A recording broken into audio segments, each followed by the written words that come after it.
Par exemple, là, par exemple, on a un téléphone, là. Comment sait-on? Customisage. On a un téléphone.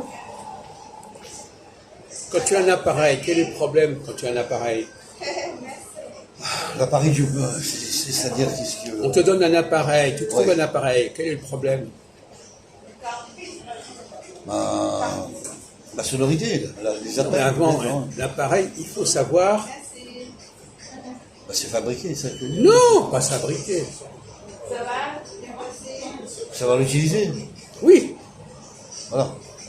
Ça, c'est sûr. Il faut savoir s'en servir. S'en servir, déjà. Donc, et comment fait-on pour savoir s'en servir? Alors, pour savoir s'en servir, c'est de comprendre les données et les programmes qui sont installés dans le téléphone. Oui. Voilà.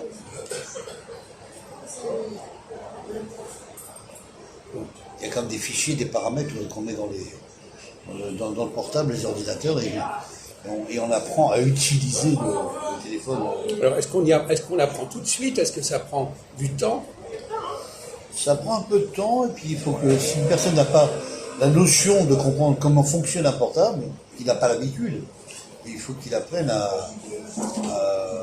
par un fournisseur, par un vendeur de téléphone, comment fonctionne son portable. Il va lui expliquer un petit peu le fonctionnement de il ne va pas trouver tout seul. Lui-même, il va peut-être... Oui, voilà, exactement. La personne peut se heurter sur son portable en n'ayant pas compris le fonctionnement de son portable. Voilà. Ça peut arriver. Alors, par exemple... Bon. D'accord.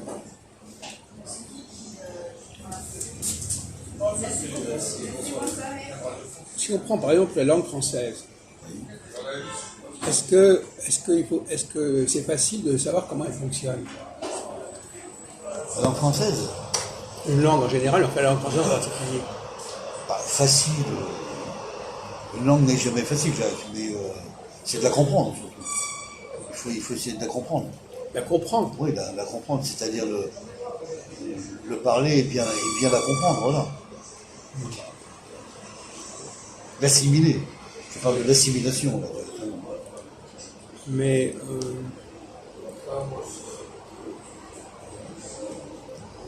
comment sais-tu que tu l'as bien compris, cette langue? Parce qu'on l'a instruit. Non, mais en pratique, qu'est-ce qui fait que tu sais que cette langue, tu la connais? Je la connais parce que j'ai entendu parler la langue en question. Donc je l'ai assimilé, je l'ai compris. Et on me l'a appris aussi à répéter les mots, à répéter les phrases. Oui, mais quel est le test pour savoir si tu comprends une langue, si tu te débrouilles dans une langue?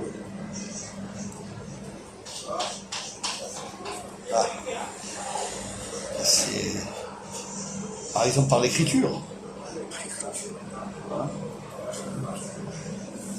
De répéter la phrase. Tu cites une phrase et la personne doit répéter identiquement la phrase que tu as citée. Comme là, tu parles de l'enseignement. Oui, c'est ça. On ne parle pas de l'enseignement, là, on parle de... Une langue, ça sert à quoi, une langue? Communiquer. Hein? Communiquer. Bon, donc, il faut que tu arrives à communiquer. Ouais. Bien sûr. Pour que tu comprennes ce qu'on te dit et qu'on comprenne ce que toi tu dis.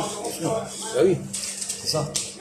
Si tu prétends apprendre une langue et que tu n'arrives pas à comprendre ce qu'on te dit, C'est un blocage. ou si tu n'arrives pas à te la comprendre, c'est un problème. C'est un problème, exactement.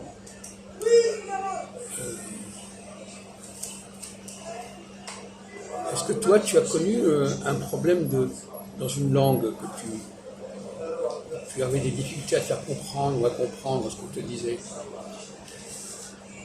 Oui, c'est arrivé. Oui. Certaines